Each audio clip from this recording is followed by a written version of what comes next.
So today what we're going to be working on is setting up some beaver skins, getting them repaired.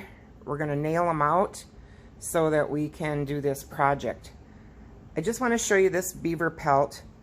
So up here was the face, and I trimmed off the nose just in front of the eyes, and then I brought this down just behind the ears, and I trimmed out all the way down on either side of the eyes. So a lot of times what I do is I close this up by furnishing, and I use this front part of the beaver face for a brim or a bill on a hat, which is nice because it gives good coloration there. When you get that closed up, it looks really pretty. But today I'm not going to be doing that. I'm just blocking these out for width and length because I'm going to be making a blanket. Now I want to show you though on the characteristics of a beaver. Here you've got your center back coming all the way down to the rump. The tail is usually a lot spikier coloration and probably not as pretty in color. Doesn't usually blend real well. But the beaver itself, the hairs come down and they go kind of like a crescent. You can see that design in it coming down on each side. And what happens is, there's definitely a center back on this pelt on all. But beavers are kind of notorious for not necessarily being equal on each side when you work on them. You can see that this side is a little wider from the center than that side. So it's smart to actually mark the center back on your pelt so that you know where it is.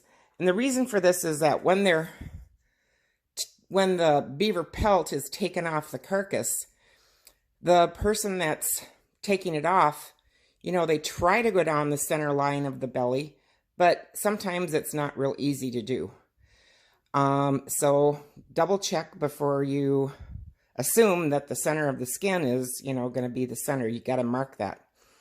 The other thing that I did was I closed up my leg hole openings.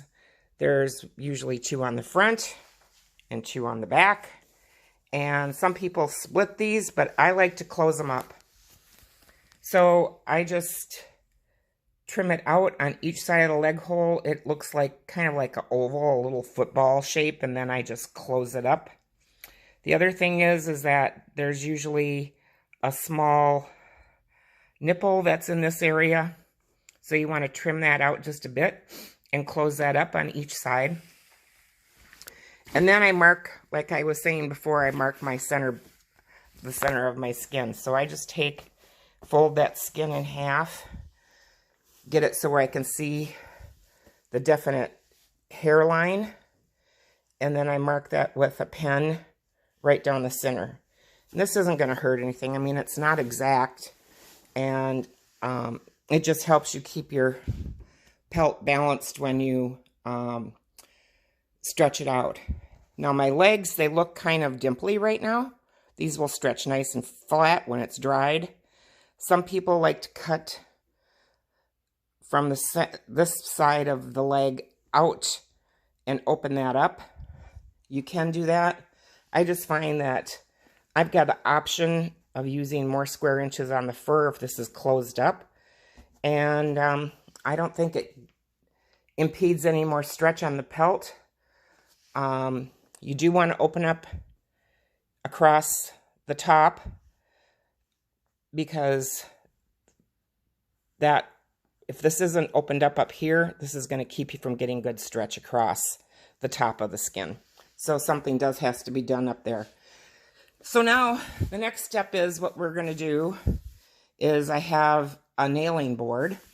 And what I like to use for my nailing purposes is I use a double layer of craft paper, and I put that down, and I've got a piece of Hamasat, which is a cellulose fiber board It's probably a little thicker than a 1/2 inch. I don't know. I get it at Menards or Lowe's or Home Depot. And this is firm enough, and it works well to staple into. The stapler that I use is a L19 tacker, and it takes, I kind of like it because it takes a variety of staple lengths or depths. Today I'm going to be doing a 1/4 inch staple, and this stapler is kind of designed to be used in your hand like this, where you push down on the plunger with the palm of your hand, but you can swap it around the other way. It loads from the back, and it works pretty well. So what we're going to do is we're going to wet this skin, and I have a small basin of water, and I have a natural bristle brush. You don't use a scrub brush. Natural bristle brush, excuse me. And we're going to be wetting this skin all over to the edge with water. And I brush this in, and you want it nice and damp. Right now it looks like it's pooling a little bit, but all this water will get absorbed into the leather. Once it's absorbed into the leather, then what you do is you take your skin and you fold it half over the other half. And then what I like to do is I like to roll it up, and I like to massage that water into the skin so it gets really, really nice and into that leather. The leather side of your skin, after this is done, is going to get a little deeper in color. See how it's starting to change color? That way you know you've got the areas saturated. Before we get ready to put this on the board, I'll come back and I'll double check this to make sure that the leather has softened up sufficiently, and that I've wet the areas that I need to wet enough. Sometimes I come back and I'll give it another brush with water and let it sit another maybe 5 minutes until that area that I might not have gotten quite saturated enough has been done over. So I'm going to wet, I've got 8 of these to do. I'm going to wet these up, and by the time I get 8 wet up, I'll probably have enough time to come back. Will have passed, and I can start nailing out this first one, which I'll show you next. I just want to make sure that once you have, if you're going to close up your leg holes, after you have that done and before you wet your skin, you go over your skin on the leather side and look for any holes or tears, or sometimes you'll see, like right here, you'll see a different definition in the leather, and that's kind of like a scar mark, which could carry forward to the fur side. So you want to inspect those, and if they're bad, then what you do is you trim out the area that's bad. This was a spot on that I trimmed out, and then depending on what it is, I could just sew this crosswise. Sometimes you have to cut the piece out, and like say this area here was your damage, and you've cut around and you've gotten all that done. Then what you do is you put in what's called a drop, and you take a long wedge, and what you do is you've got this area cut out. You take this long wedge, and you're going to take this point right here, and you're going to attach it to the center right there, and you're going to move this piece down, and then you close up the sides, and when you get the sides closed up, it's going to be kind of like this, coming down. And then you just continue closing up the rest of that wedge. And that's called a drop. So if it's a real large hole, you can do a double drop, which might end up being, you know, a long hole like this. So then you do a wedge from the top coming down to the center of that spot, and you mark your center. And then you do another drop coming down in length. And you move this up to the center to match this one at the center. And then you close this up on each side to the center. And then you just basically, you're going to close up that V all the way to the bottom. So that gives you an option. It blends really well. Normally the amount that you can take out in a drop is about 1/2 to 3/4 of an inch. The larger the spot is that you're taking out, the longer that you should increase the length of this. But I'd say it should be a minimum of like 2.5 inches, and it can go up to like 3 or 4. So anyway, that gives you an idea. So just make sure that you check for any imperfections on your skin. I'm going to turn this over, that one spot that we saw, and look here. And you can see from the fur side, it looks okay. There's no bald spot under here, and it just was a scar in the leather. Sometimes it'll be real noticeable, and you need to repair it, and other times it is just a scar that's healed over, and the hair is growing back there, but it does show on the leather side. So just be aware that you're going to have to check your fur for any imperfections on both sides. The leather is going to show you a lot of indication as to what to look for on the fur side, but always check that fur side for any holes or imperfections before you nail it out and get those repaired. Well, I've let my beaver skin rest, and after I wet it, and now what I like to do is, well, you can set your board up and you can draw a grid on it, length and width, so that you can try and make sure that you get that on each skin. This one is small compared to the other ones, so I do have a center line here. I'm going to try to keep my center on the center line and see what I come up with. Before I start to nail, what I like to do is take the pelt and I'll hold it down here and up at the top with the other hand, and then what I do is I pull it.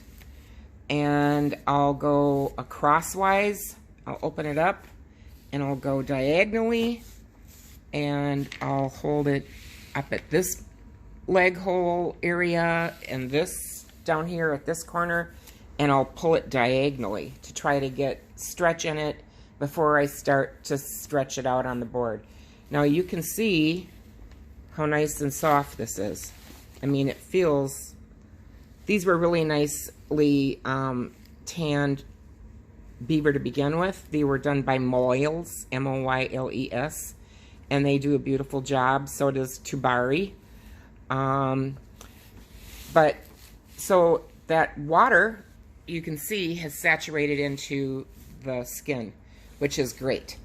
Now you can use a spritz bottle, a spray bottle, or you can continue to use your wetting brush.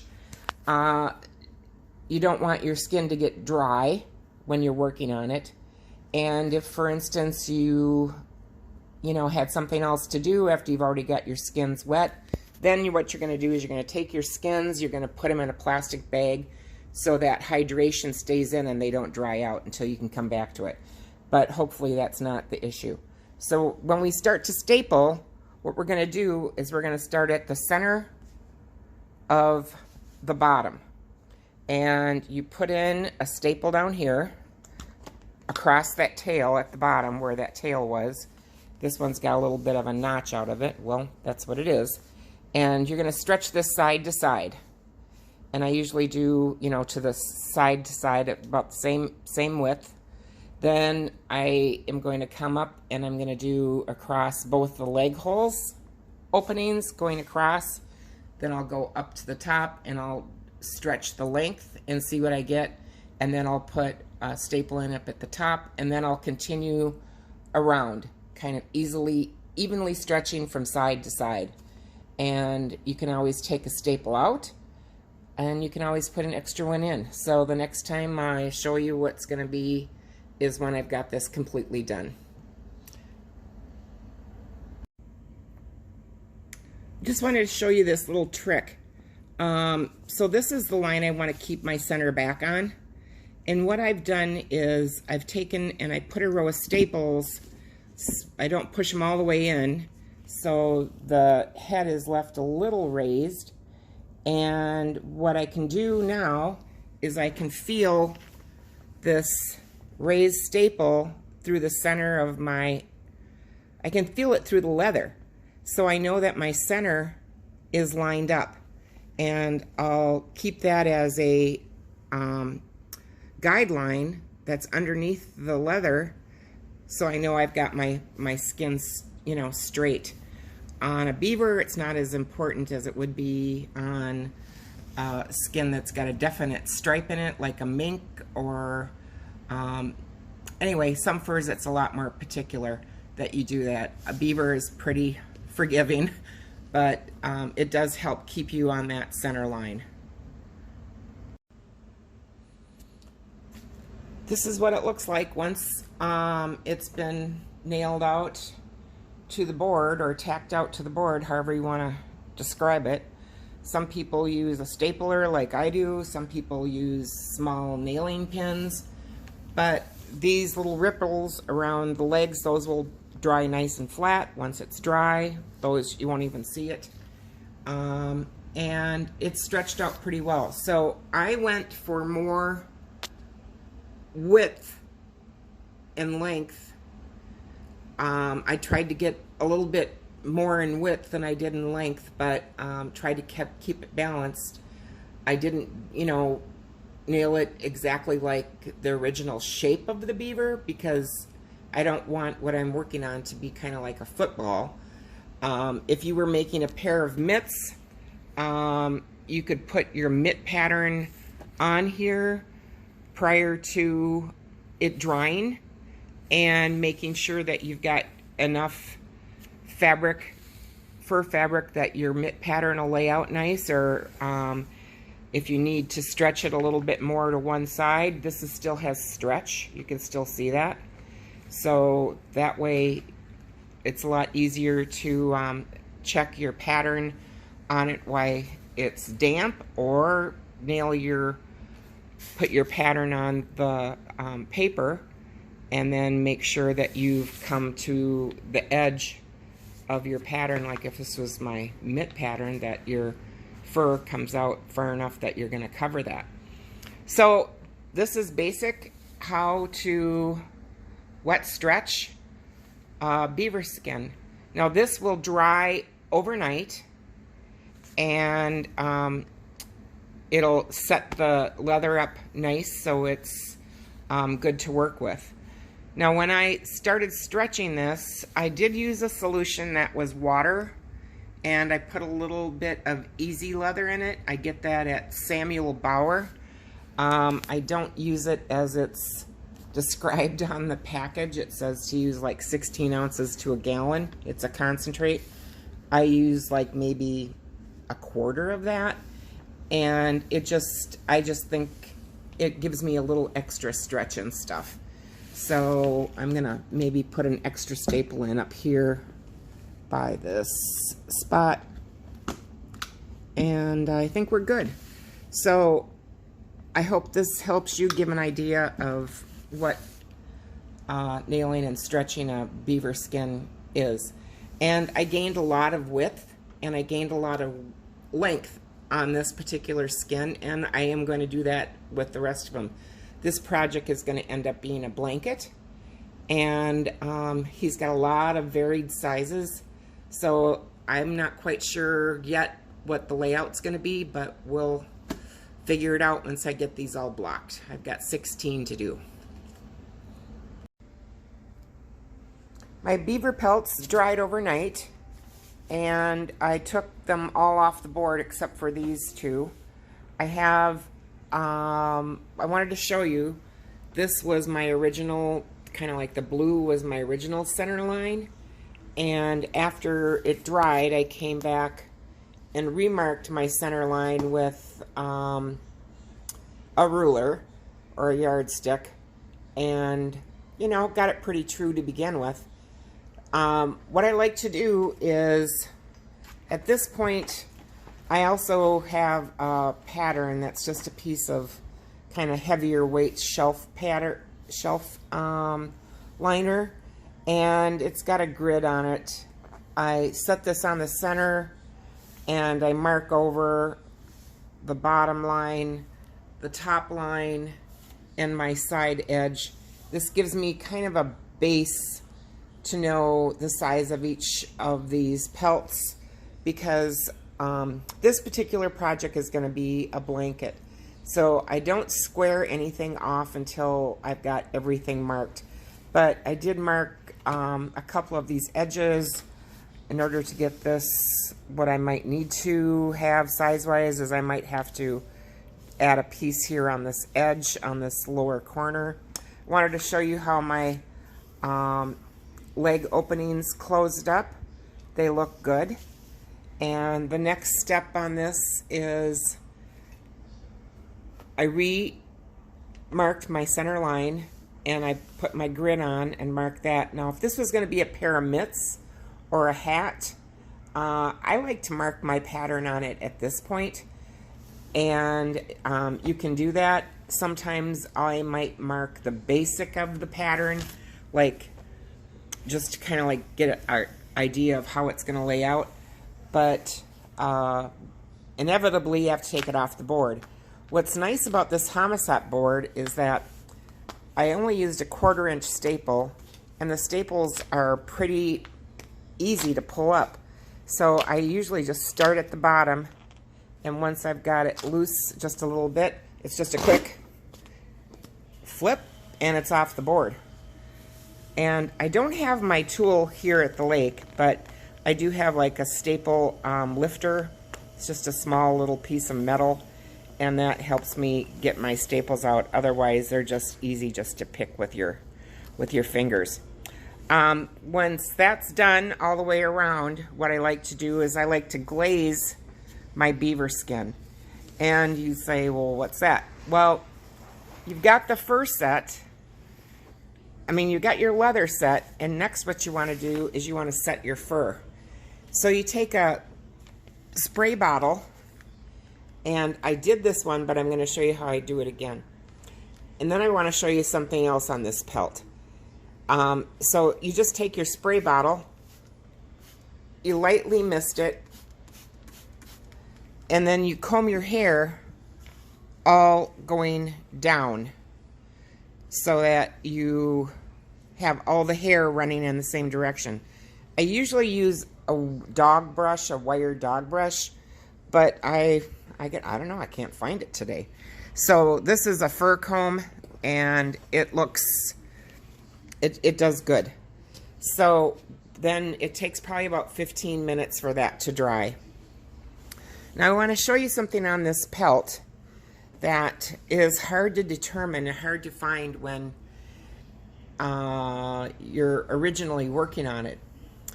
Can you see this right here, and this right here, and there's another one right here, and it kind of goes like that? That's a damage. If you really wanted to fix that to begin with, what you do is you take a small seam, you'd cut that spot out, and it's just going to be a thin cutout on the leather, and then you take a small seam there, and then you'd re-sew it, and then that hair will cover that spot. What that's from, I don't know, but it's definitely a spot where the beaver either got against something, or, you know, maybe whatever. Anyway, the hair got damaged there. You can see it here too. And it would be, you'd just cut on the leather. You'd mark this with a pen. You'd cut on the leather, and then you'd sew it back, and you'd never notice it. Now, this is really kind of picky work, but it does make a difference. And in this particular matter, I'm not going to fix it for this blanket because I don't think it's going to be that noticeable. Once this gets fluffed up, you won't see it. I also wanted to show you where my leg hole openings are. Can you tell where my leg hole opening is? This right here was my leg. See that? It closed up beautiful. On this side, where's my leg? I gotta feel it. This right here is my leg. You can see the hair difference, but you see how nice that closed up? And it's where, unless you could feel that in the fur, you wouldn't know that that leg opening is right there. And also up in the top, there is a little difference in hair color. I'll give you that. But right here is where that leg opening is. Or was. So I just think it gives a little bit more useful area to close those up. These particular beavers had a pretty solid colored back tail, and these were small. So there wasn't a lot of discoloration down here at the end. Sometimes these will get really, really bleached, and they'll look a lot different color than the rest of the pelt, but on this particular one, it looks pretty good. So after I've glazed this and let that hair all dry, then they're ready to work on. And you're going to notice a difference in the feel of the leather. It's going to feel firmer, and it's not going to feel spongy, and your pattern and to work with it now should be pretty easy. So if you want to make a hat, mitts, blanket, vest, jacket, whatever you do, this is the way that you set your skins up to begin with. Good luck. Thank you for watching.